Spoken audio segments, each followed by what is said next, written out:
Fala galera, tudo bem com vocês? Aqui é o Henrique, nós estamos aqui entrando na nossa última lista do semestre da disciplina de cálculo vetorial aplicado, né? Foi um semestre bem corrido para todos nós, estamos aqui na reta final, todo mundo já com os nervos à flor da pele aí, né? A previsão de voltarmos no presencial já a partir do final de setembro. Muito bem, para essa última lista, o que foi que eu resolvi fazer, né? Eu resolvi já pegar as questões do material do professor Gleison, aquele material auxiliar que ele deixa na sala, né, lá dos PDFs que ele entregou, e já copiar as questões que nós vamos fazer aqui para a gente não perder tempo com digitações, né, porque são muitas listas, né, com uma lista enorme de integrais múltiplos. Agora a gente vai para uma lista grande também de integral de linha para a gente ir para o teorema de Green-Stokes aí para finalizar com tudo, né? Beleza? Muito bem, então vamos começar com esse primeiro problema aqui, um problema tranquilo, né? Para a gente começar do jeito que a gente faz, de forma bem tranquila. O que nós temos nesse problema 1 aqui, né? Vamos lá. Então, aqui.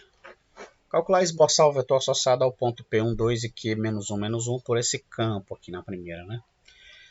Então, literalmente ver quem é que é a imagem desses pontos pelo campo. Então, você tem f de xy como sendo x quadrado x, né?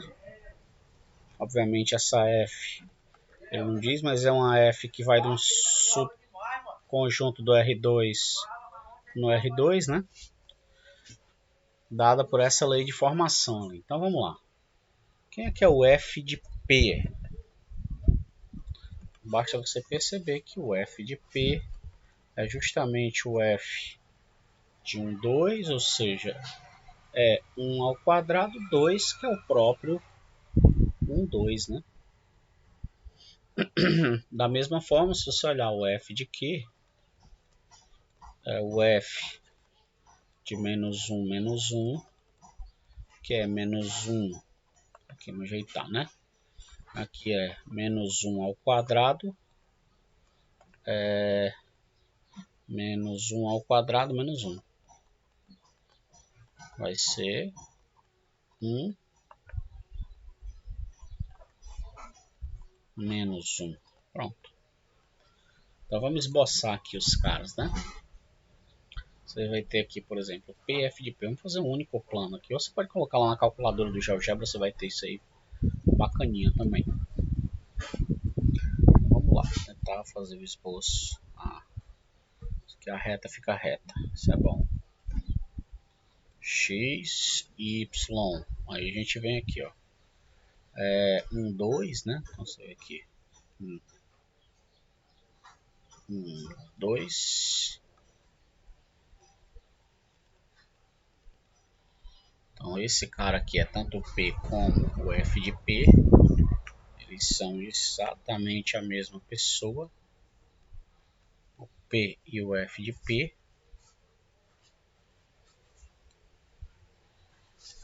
Aqui, né? Você tem P igual a F de P, inclusive, não muda. E no outro caso, eu vou ter o P de um lado, vamos ver quem é o F de P. Né? Vou dizer assim.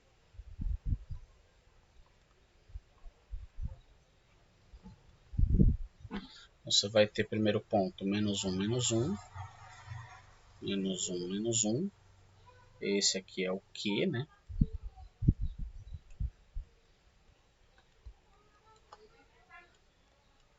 E quem é que é o F de Q? O F de Q é 1 menos 1. É um cara que faz isso.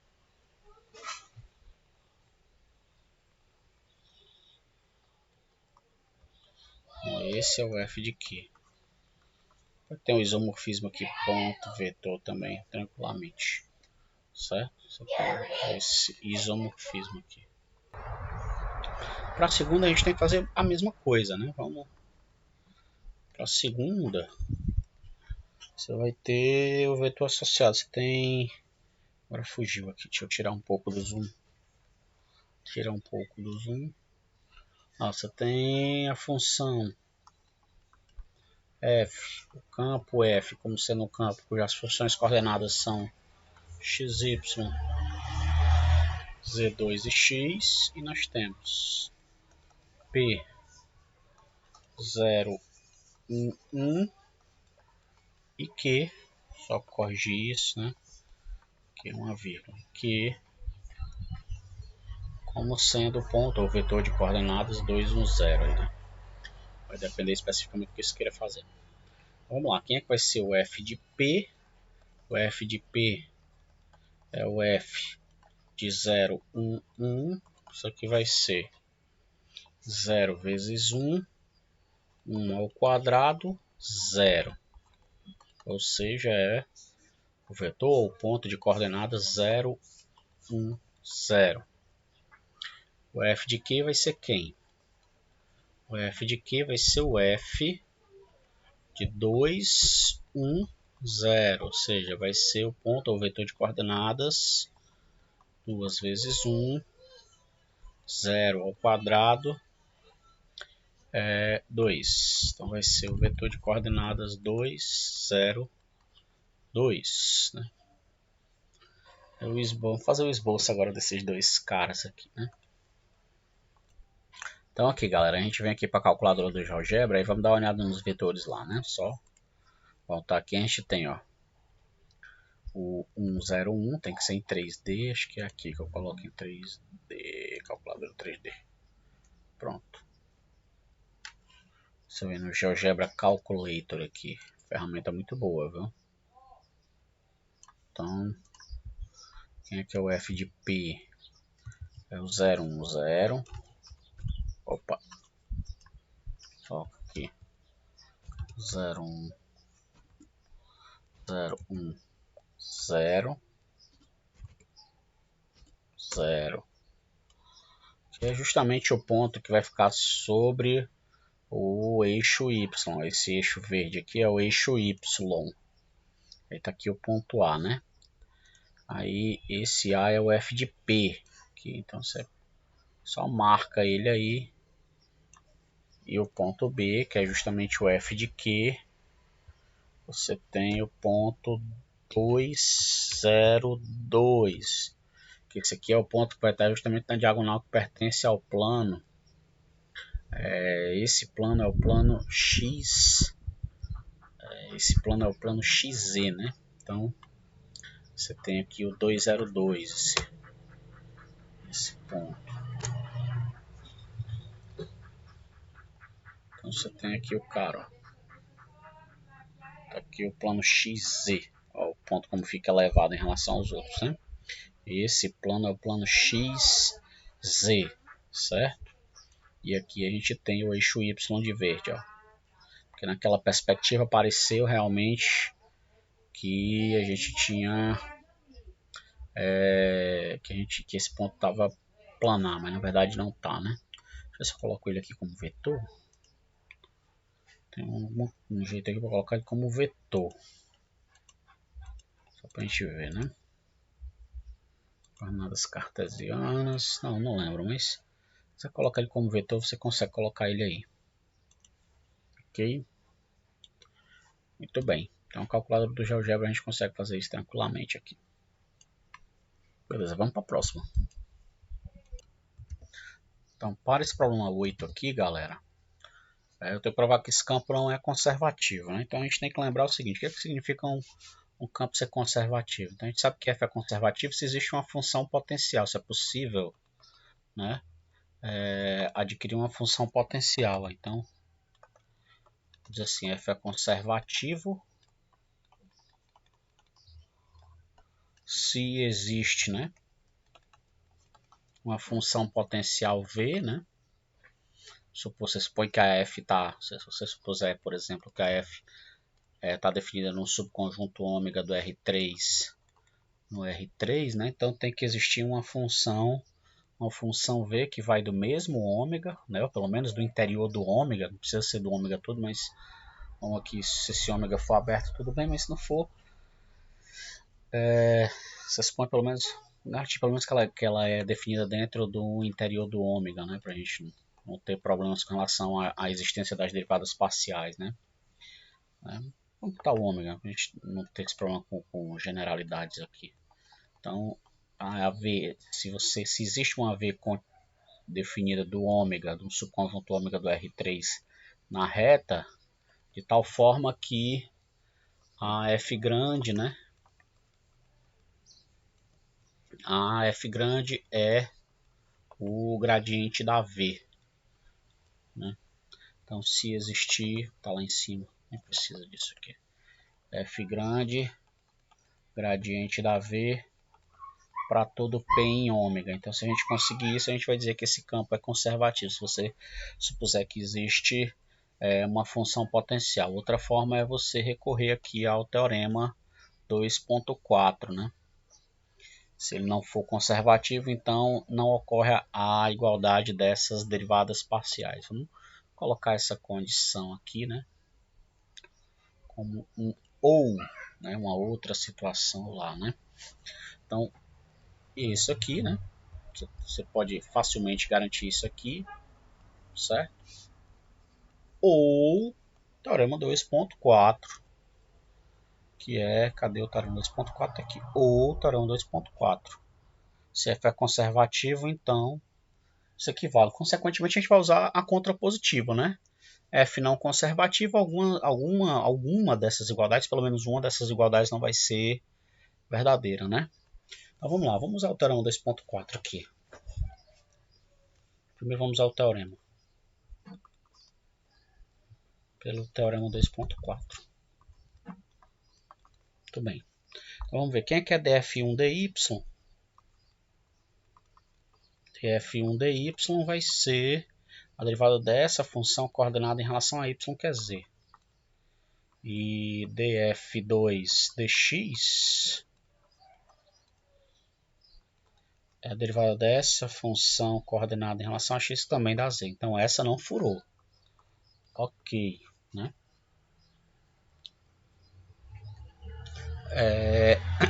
Vamos olhar a outra igualdade lá. df2 dz, df3 dy. df2 dz é igual a derivada dessa função em relação a z da x e df3 dy já furou, né? df3 dy é 1, né? Então aqui não, ok. Não satisfaz. Não precisa nem fazer a outra, né? Logo, se não satisfaz, você vai ter, portanto, F não é um campo conservativo.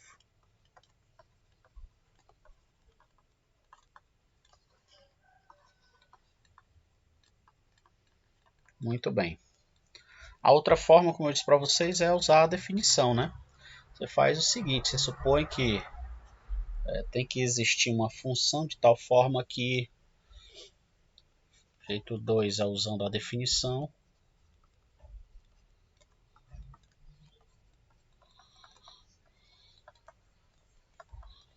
certo? Jeito 2 é usando a definição, aí usando a definição você vai ter que achar, né? Você supõe que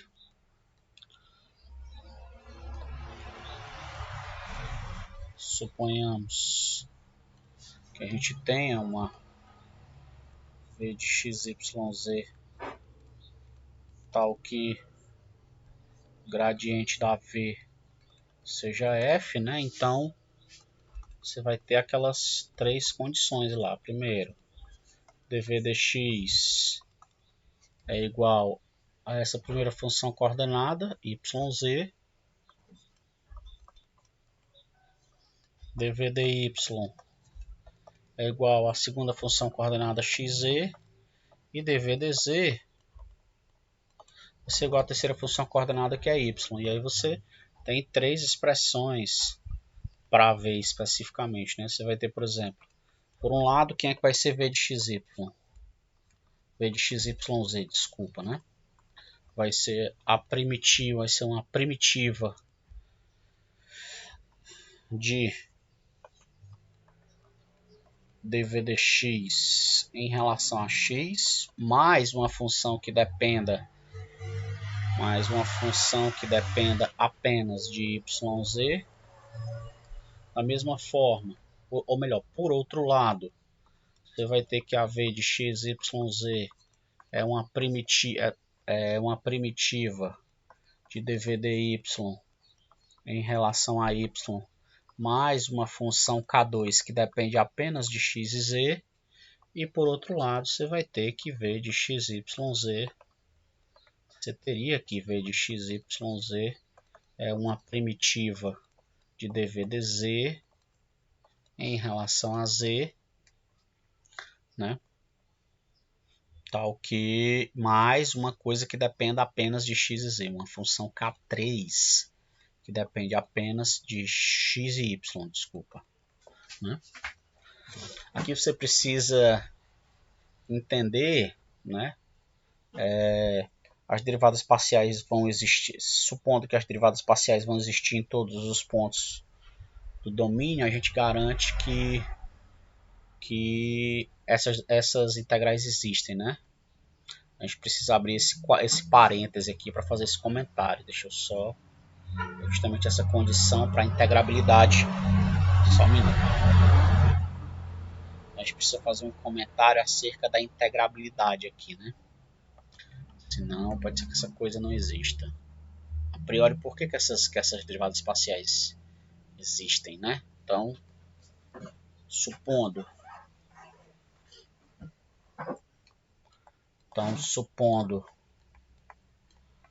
a existência do gradiente de v para todo x, y, z em ômega, naquele domínio que a gente especificou lá em cima, né? A gente garante que dv dx, dv dy, dv dz são contínuas, portanto integráveis, né?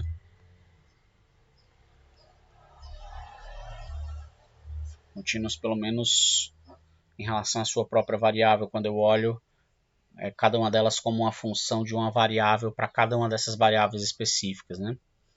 Olhadas como funções da reta, deixando as outras duas variáveis como constantes, né? Isso implica que são integráveis em R. Contínuas em R, né? Posso especificar isso. Contínuas em R, pelo menos para algum intervalo real, né?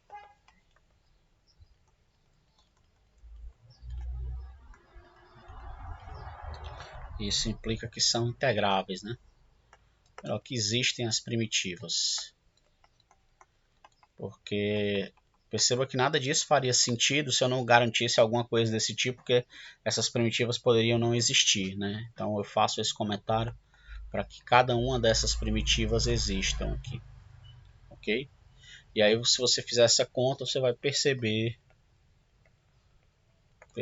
que é impossível, não existe V que satisfaça as três equações simultaneamente.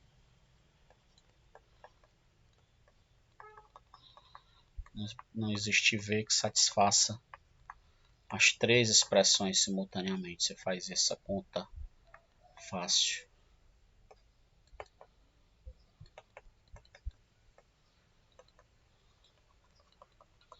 Ok? Bem, vamos seguir em frente. Então, esse problema 7, na verdade eu acabei colocando 8 na frente do 7, foi um pequeno errinho aí, mas é mais do mesmo em relação ao problema 8, né? Por exemplo, você tem essa função potencial, que a gente acha uma função potencial para esse campo, né? fx0. Opa! Tem esse campo f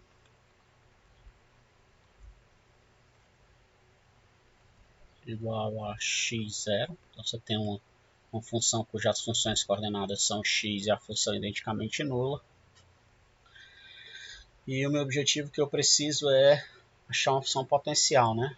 Então eu preciso determinar uma V definida num subconjunto do R2 na reta, de tal forma que o gradiente dessa V seja justamente a f, né?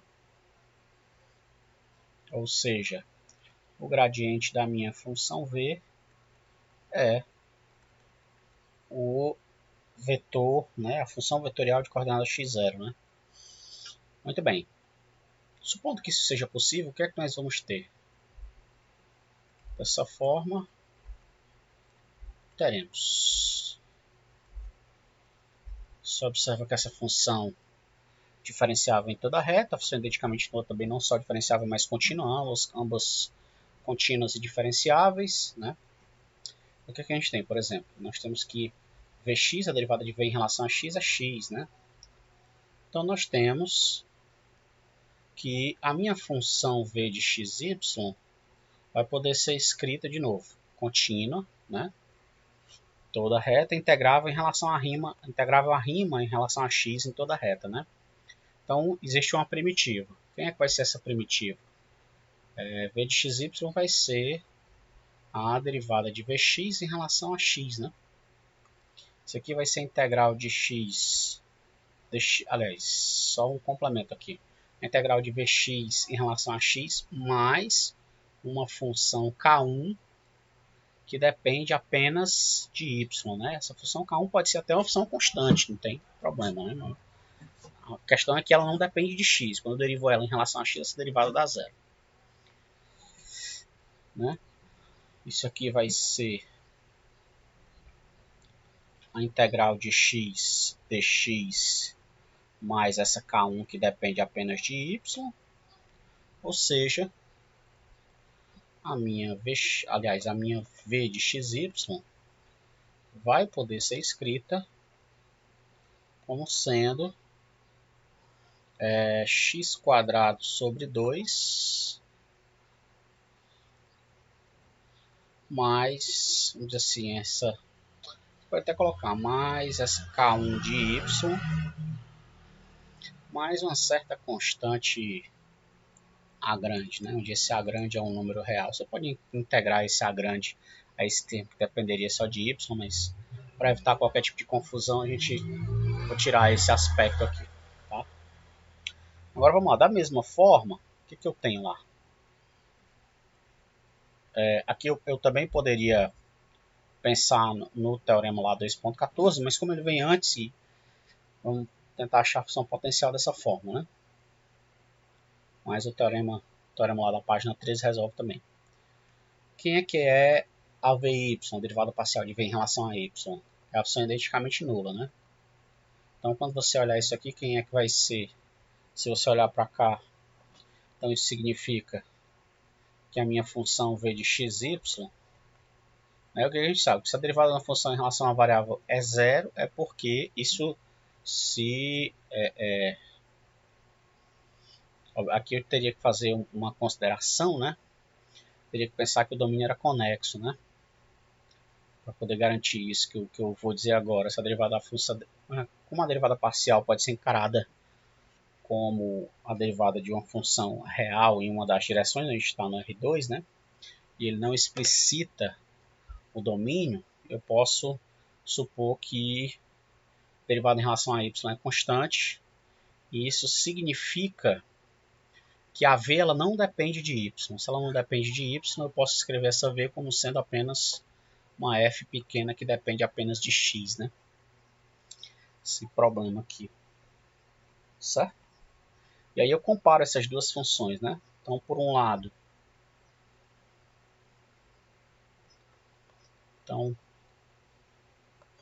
quando você comparar as duas expressões, você pode chamar essa expressão aqui de 1, você pode chamar essa expressão aqui de 2, né? Comparando 1 e 2, o que é que nós teremos?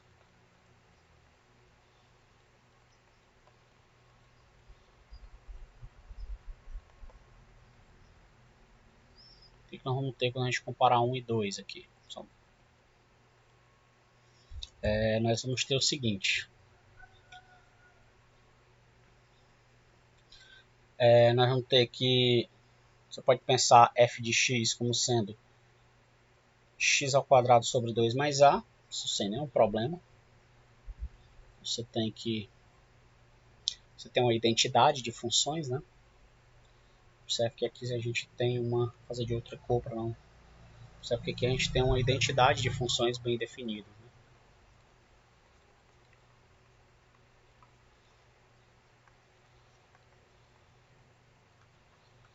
Que identidade é essa, né? Você tem, por exemplo, x2 sobre 2 mais a. Posso agrupar dessa forma. Mais uma k1 de y. Isso aqui sendo igual a minha f de x somente, né? Você percebe que esse termo pode ser chamado de f de x. Vou fazer de verde, de vermelho não vai combinar. E essa função aqui é identicamente nula. Então você tem que a nossa k1 é a função identicamente nula, né? Não tem nada que dependa apenas de y aqui. Você teria a função identicamente nula aqui, né? O de y, onde O de y igual a zero para todo y real, né? A função identicamente nula. E aí a gente conseguiria uma função potencial para o nosso campo f, né? Portanto, v de xy igual a x ao quadrado sobre 2 mais a, onde a é um número real, é um campo potencial, né? Para f. Aliás, f é um potencial, acho que é um campo potencial para f. É interessante porque vocês lembram lá da eletricidade, exatamente o potencial elétrico ele é um escalar, né? Por isso que faz todo sentido a gente estudar isso dessa forma, né? E o interessante aqui é que eu usei a definição para fazer aqui, né? Não utilizei o teorema. Se o teorema daria certo? Sim, também daria, né? Para a segunda parte, basta você ver a mesma situação e ver que ela não seria única, né? Uma função que faria isso. Porque você teria uma yx, do outro lado você teria uma função que não depende de y, por exemplo. Quando você comparar essas outras duas, não vai dar, né? Vamos ver como é que vai ficar. Agora, g igual a y0 não é conservativo, sem usar o teorema. Então, a gente vai supor que existe um potencial VG, vamos dizer assim. Continuando aqui, pessoal, no problema 12. Ó. Define uma função específica, você pega aqui, para cada PAB no R2, você define um campo vetorial unitário baseado em P. Então, você chama de EP. Então, você tem esse cara. Esse EP é uma função que vai do R2, é um campo vetorial que vai do R2 no R2, né? Só consertar isso, é um campo vetorial que vai do R2 no R2, que a cada XY ele associa esse campo vetorial, né? Você tem um vetorial de coordenadas, vamos dizer x menos a sobre R, y menos a, y menos b sobre R, né? Ok? Onde o R é justamente a distância de xy a B, né? Então R é dizer que a distância de xy a B.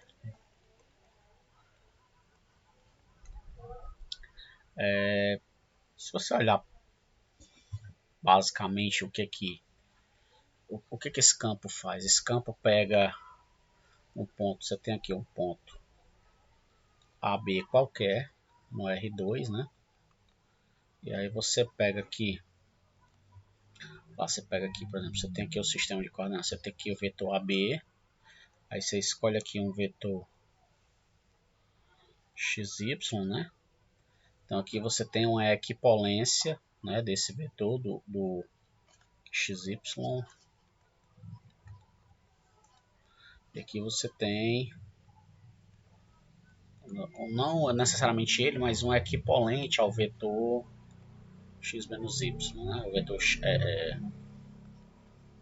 x menos a, y menos b, né? Esse cara aqui é um equipolente a esse vetor ali na origem. Na verdade, você faz um transporte paralelo desse cara aqui. Você faz um transporte paralelo desse cara até lá. Muito bem, mas o que é o EP, né? O EP, na verdade, é justamente esse vetor unitário. Então, você pega esse cara e pega aqui o EP como sendo justamente esse vetor que está na direção do x menos a, y menos b unitário, né? Então, é esse cara aqui. E isso até é o que ele pede para ser provado no item A. Se você olhar no item A, prova que esse campo EP é unitário, né? Muito bem. Toda física, o professor de eletricidade fazia muito isso, né? Pega uma carga aqui, uma carga ali, pega um vetor unitário na direção da linha que liga essas duas cargas, que é justamente para fixar a direção que sai de um ponto para o outro, né? Quando você fala de força elétrica, de campo elétrico, geralmente você tem um ponto de ação, um ponto que age, um ponto ou um foco que age sobre outro ponto, né? Uma carga que age sobre outra carga, um conjunto de cargas que age sobre outra carga, né? O dipolo, quadrupolo, enfim.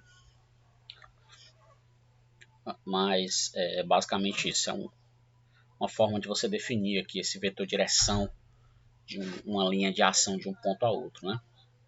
Você tem, por exemplo, sei lá, uma força, um campo de uma coisa devido à outra. Muito bem, verifique que o EP é um campo unitário. Então, EP é um campo unitário. Então, EP é um campo unitário, ok? Vamos lá. Basta mostrar aqui a norma do EP de XY é igual a 1 para todo XY no R2. Certo? Pronto, esse é o primeiro ponto. É a única coisa que a gente vai ter que fazer. Basta você olhar, calcular a norma, né? Então, quem é que vai ser a norma do EP? A norma do EP vai ser a norma desse vetor.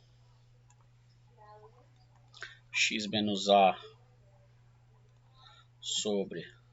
Colocar aqui x menos A sobre R, y menos A sobre R, de que o R é aquele cara do outro lado de lá.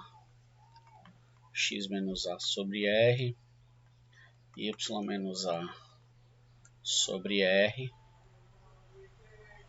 certo? Onde o meu R é a raiz quadrada x menos a quadrado mais y menos a quadrado. Ok? Muito bem, então vamos lá. Então a norma do EP, vou colocar EP de XY, né, pra gente... A norma do EP de XY aqui é só conta, né, galera? Raiz quadrada da soma dos quadrados das coordenadas. Então você tem, ó, raiz quadrada x menos a sobre r quadrado mais y menos b, aqui y menos b, desculpa, y menos b, pronto, y menos b sobre r quadrado, e aí aqui vai ficar 1 sobre r, o r positivo, né, raiz quadrada, raiz quadrada x menos a quadrado mais y menos b quadrado. Só que esse cara aqui é R, né? De tal modo que Portanto, melhor, como raiz quadrada de x menos a quadrado mais y menos b quadrado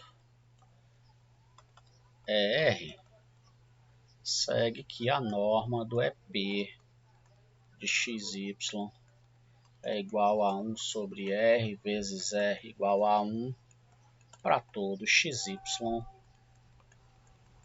para todo xy no R2 menos AB, porque ele não pode ser o AB, deixa eu só, não, pode não, porque senão vai dar 0 sobre 0, né? Deixa eu tirar, tem que tirar esse cara, certo? Vamos dizer, para todo xy diferente de AB, pronto, porque não pode ser esse cara, para todo xy diferente de AB, tá? Em R2 menos o AB. Aqui a gente tem que colocar isso, porque senão vai dar bug. Muito bem. No item B, sim. No item B, calcule o EP de 1,1 para P igual a 3,2, né? Então não tem o que fazer, é só substituir. Então eu quero EP em 1,1 para P igual a 3,2, né? Então vamos lá. Então, o EP, melhor, o E32 de 1,1, a gente pode até colocar assim, o E32 de 1,1 vai ser quem? Vai ser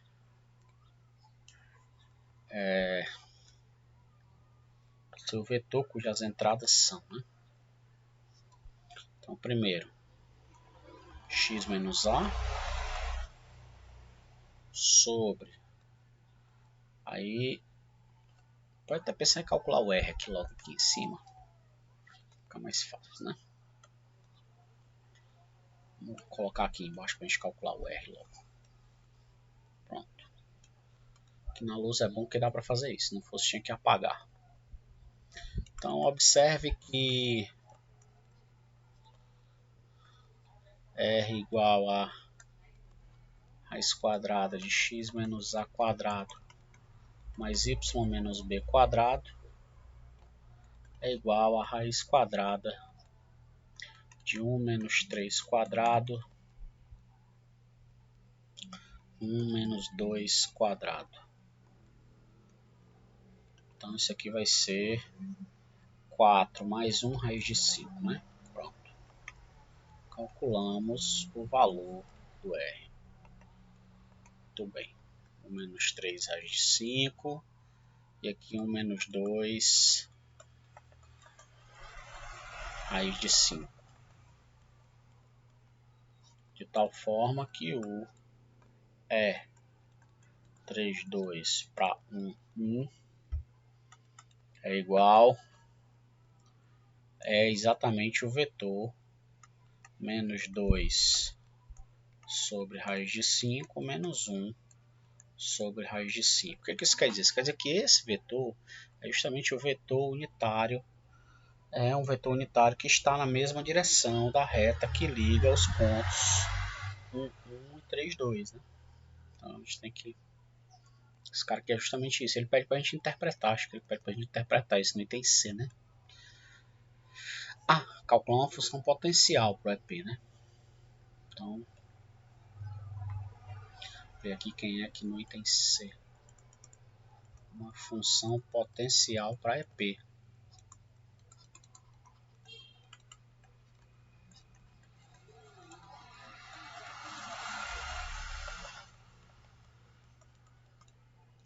Então vamos lá.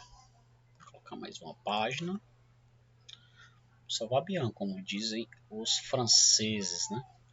O primeiro, dizer que o EP de XY é um campo potencial, ou seja, conservativo, né? Então EP de XY é conservativo, se existe um campo escalar potencial, ou seja, se existe uma função escalar, um campo escalar, se existe um AV também do R2 menos AB na reta, tal que as funções coordenadas, né, vamos dizer assim, a função EP1, o EP1, o EPX, o EP2, o EPY são justamente as derivadas parciais de V em relação a x e y respectivamente, né? Ou seja, tal que o EP seja o gradiente dessa V. Então vamos lá. Então vejamos. Precisa ver se isso nos conduz a alguma situação, né? dv dx igual a x menos a sobre, vou colocar isso, né?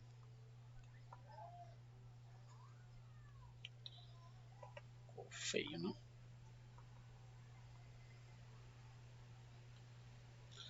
Logo aqui embaixo, raiz quadrada de x menos a quadrado y menos b quadrado raiz, pronto, x menos a. Então, da mesma forma, para todo x, y diferente de AB, essa função vai estar bem definida, ela vai ser contínua, né? Contínua integrável à rima. Então, eu posso escrever a minha V de xy como sendo uma primitiva dessa moça, da dv dx, em relação a x, mais uma certa função f que depende apenas de y, certo? Assim, o que é que nós vamos ter, né? Quem é que vai ser a minha V de xy? Vai ser a integral dessa expressão que eu coloquei aqui, né? Vou copiar, porque esse negócio de ficar escrevendo dá muito trabalho.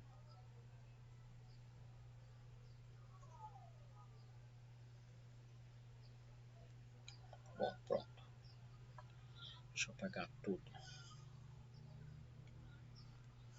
Ctrl+C, Ctrl+V, a integral dessa moça aqui em relação a x mais uma função que depende só de y, certo? Então aqui, muito possivelmente, você vai sair chamando u de x menos a. Se chamar u de x menos a, você vai ter, você chama y menos b ao quadrado de um certo, sei lá, um certo bzão, né, constante em relação a x, as variáveis não dependem diretamente. Acho que isso aqui vai dar um logaritmo, né? Deixa eu só conferir isso aqui com mais cuidado. Só para esclarecer, não vai dar o ln, né? Então vai ser a minha v de xy vai ser a próprio r aqui, né? Que foi uma coisa interessante. O r mais alguém que depende apenas de y, então vai ser a raiz quadrada de x menos a quadrado mais y menos b quadrado mais uma constante razão mais uma coisa que depende apenas de y, que você pode até colocar dentro dessa f aqui, ou juntar aqui desse outro lado, né? Da mesma forma, se você fizer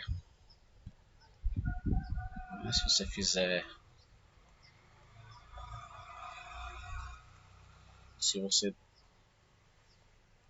derivar outro, se você fizer a mesma derivada, o mesmo processo para outra derivada parcial, né, o que é que você vai ter? Você vai ter que dv dy em xy é igual a y menos b sobre Esse mesmo cara, raiz quadrada de x2 mais y2, aliás, x menos a quadrado mais y menos b quadrado. Então a minha v de xy, pelo mesmo motivo, ela é contínua, ela para todo xy em R2 menos contínua para todo xy em R2 menos AB, então a integrável é uma rima dentro desse domínio, e aí por esse motivo ela é integrável a rima, se é contínua. Integrabilidade não implica em continuidade, mas continuidade implica em integrabilidade. Então esse aqui vai ser a primitiva, mais alguém que dependa apenas de x, né? Mais um certo g que depende apenas de x. E aí quando você comparar nessas duas funções, você vai perceber que essa expressão, o denominador é constante, essa coisa depende apenas de y, essa coisa depende apenas de x, e o campo que você procura, né, quando você fizer essa comparação, né, você vai ver que, portanto, a gente pode escrever ela dessa forma.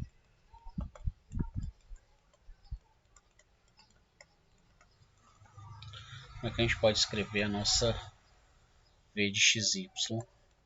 Então a nossa v de xy vai ser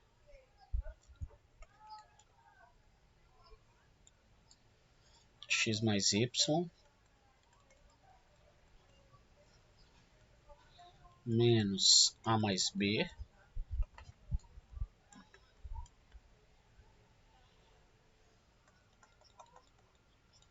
sobre a distância, né? Raiz quadrada de x menos a quadrado mais y menos b quadrado. Mais uma constante c, você pode até acrescentar. Mais uma constante c, onde esse c é um englobamento aí de A. Deixa eu só... Não, peraí, que eu cometi um equívoco aqui. Porque não é a raiz, né? A v é a integral aqui. Só um minuto. Desculpa. E aí, se você fizer essa mesma integral, você vai ter a mesma situação. Quase que eu viajava na maionese aqui, desculpa. Você tem que haver de xy. Se você integrar isso aqui em relação a y, você vai fazer o mesmo processo. Chama y menos b de u. X menos a quadrado você considera como um número real quadrado fixo.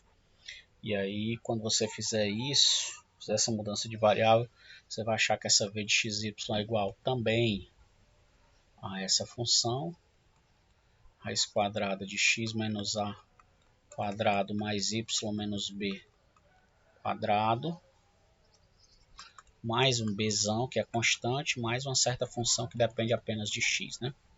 E aí quando você comparar essas duas coisas aqui, né? Uma coisa que depende apenas de y não pode ser igual a uma coisa que depende apenas de x. Então você tem que f e g são identicamente nulas, né? Você não tem como f e g são identicamente nulas. E a função potencial é justamente a função distância, né? E portanto, você vai ter que a função potencial é a distância ou uma translação da distância. A distância acrescida de uma constante, né?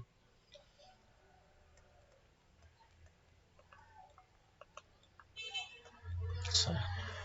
Então você tem que isso aqui é raiz quadrada de x menos a quadrado mais y menos b quadrado acrescido de uma constante c, onde esse c é um número real. Então você achou realmente uma função potencial para essa função, né? De novo, eu vou colocar essa observação, né? dizer o seguinte, que as justificativas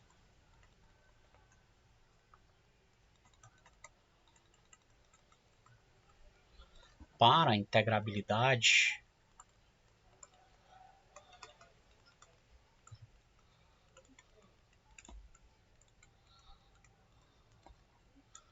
de dv dx e dv dy são as mesmas do problema anterior. Você tem que fazer essa justificativa, né? Não posso simplesmente sair integrando por aí sem saber se função é integral. Ok? Muito bem. O que a gente vai fazer agora é passar para a próxima seção, que é a seção de integral de linha. Vamos começar com o problema 15.